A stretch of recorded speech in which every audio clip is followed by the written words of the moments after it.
Merry Christmas! Merry Christmas, everyone.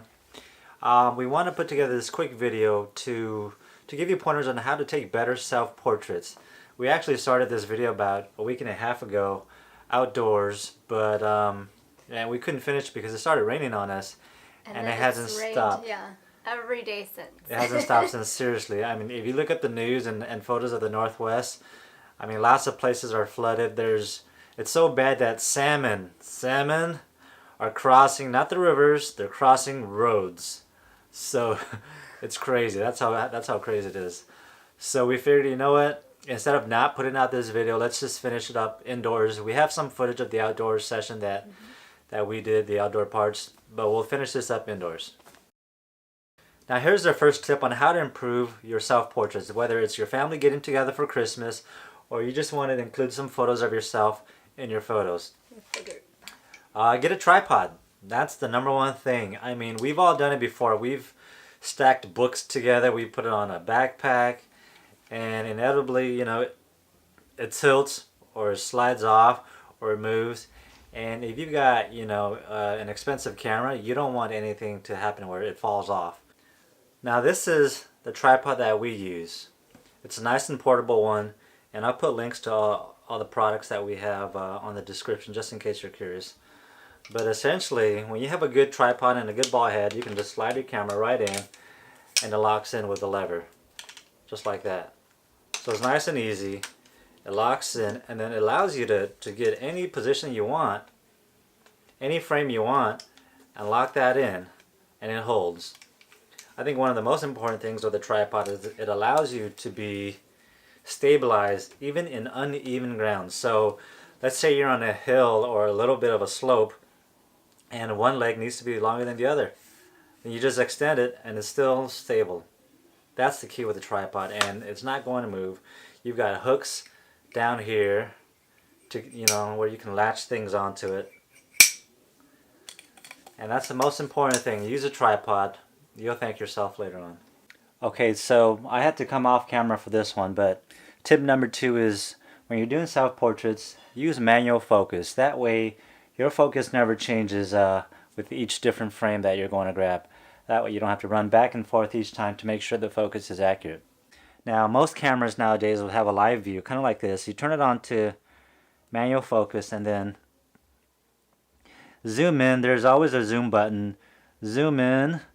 You'll see in the LCD, and then just, you know, acquire your focus manually, just like that. And once it's good, you're good to go.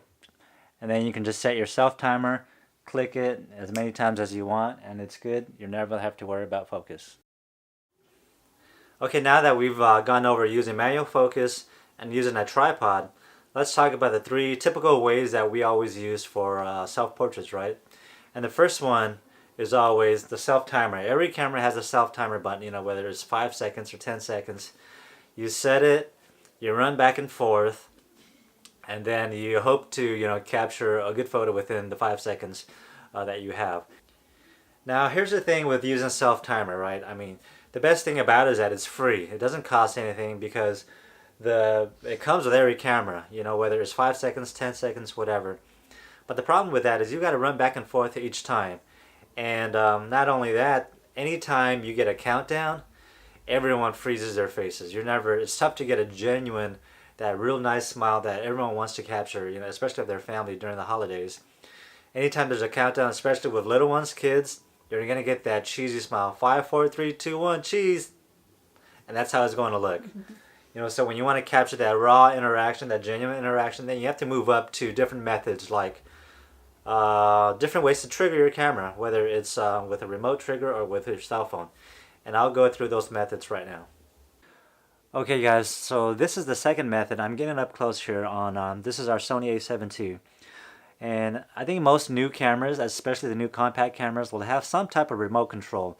Sony has their own app to where you can remote control your camera from your phone or an iPad, and we'll show you the iPad because it's a bigger screen right now.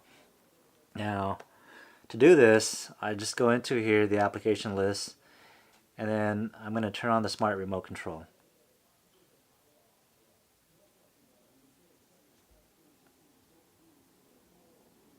And as you can see, I've got it connected with the iPad. And look, I mean, you can see it right there. Now the cool thing about this method is that you can see your frame right in your camera, you know, so you don't have to buy something extra. Just use your phone, use your iPad, and once you see your frame, you can, you know, if you want a very precise creative frame, this will allow you to do that. And not only that, you can monitor your subjects. So if your kids aren't behaving, or you need to tell, you know, little Johnny to say, hey, look at the camera, you can see exactly what he's doing, and then just click away when you're ready. Okay, now one of the best features of using this method is that once you snap a photo on your camera, it actually is transferred onto your device, your phone, and you can share it right away. So that's a cool thing. These are the couple photos that I snapped. Now the thing about, you know, something like this is that there's still a slight delay. So you snap it, then you still have to wait for it to process, and it sends photos back and forth, right? So with that, it's tough to get that spontaneous reaction, you know, just an instantaneous click whenever you want it. And the best way to do that will be the next step, or the next method, I mean, using actually a remote trigger. Okay guys, so now this is the last method, and I think this is the best method to capture, you know, real genuine and instantaneous emotions with your family. It's to get a remote trigger. Now how these things work is that this one connects to your camera, and obviously you hold the remote trigger. Now we actually have the same trigger for all three of our cameras, for our little portable one and both of our two Nikons.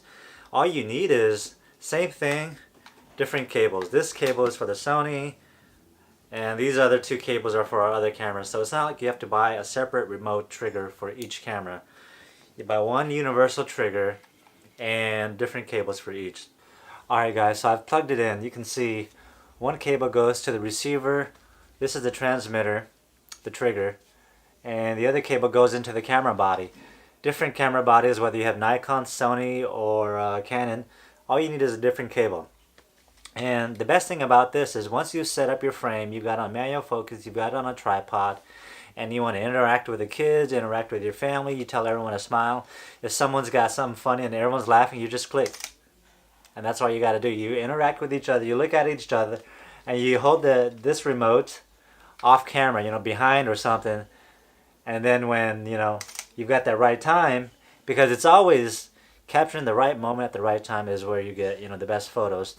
And this will allow you to do that because you don't need infrared. You don't have to point to the camera. This is radio, so it can point right, left, behind. It doesn't matter.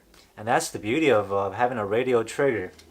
So you can hide this trigger in your back pocket. You can look at your kids, look at each other, and then when you see them with a genuine smile, then you just click the trigger. Just like that. Okay everyone, so here's a quick summary. I mean, the best way to improve your family photos, your self-portraits, is number one, get a tripod. Number two, use manual focus. And then number three, you know, just use one of the remote ways to trigger your camera. I mean, my favorite is this, you know, the remote radio trigger, because then it allows you to grab real, you know, real spontaneous emotions at real time. And you can just click away just like that. Babe, what's your favorite? Mine is the phone app, because I'm always concerned about how my hair is going to look. So I'm like, does it look good? So I at least with that method, I can look at it. Okay, fix my hair, good to go. Yep. So lots of different ways to do it, you know. And even if you don't have that, just the remote timer on your camera, just by having your tripod, it'll help a lot. Okay, so hopefully these tips will help you improve your self-portraits during the holiday season, you know. Christmas time's coming around. Go grab your awesome family photos and share them, okay? All right, happy holidays. Have a very Merry Christmas, and we'll see you in the new year. Yes! Bye, guys.